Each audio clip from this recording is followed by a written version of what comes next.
আজি এমতি কাଣା ହେଲା ଯେ ଭୁଜା ବାଲା ଭୁଜା ଠେଲା ଛାଣି করে ଭାଗି ଯାଇଛେ সেটা ବି 150 স্পিড তি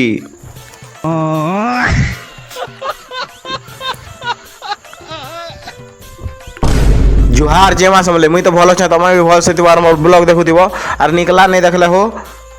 आर एटा ब्रश करू छे देखो जगनी आर व्यू टिके देखो गंदी होचे जे आ एटा ब्रश ब्रश कोलिया नाश्ता करू छे ना नाश्ता करी करे आसी गली ना एटा सिंधे गला चप्पल घिनवा लागी देखो जगनी चप्पल देखो छे आर एटा आसी जे खेत के आसी गली ना धान टिके देखवा लगे छे धान भी ही गला ने हो 4-5 दिन और पूरा काटमु ना देखो जगनी आर एटा मामू घर जाऊ छु खटनी दूचे देखो जगनी देखो आर एटा मामू घर के भी आसी गलु ना मामू घर निकलू केने भागी जाइए जे नहीं कहने हो आर एटा भुजा सेंटर के भी आसी गलु ना ई निकलू गोटे भी केने जाइए जे नहीं कहने हो हेती लाई एखा हमके चना खाबार पड़ुछे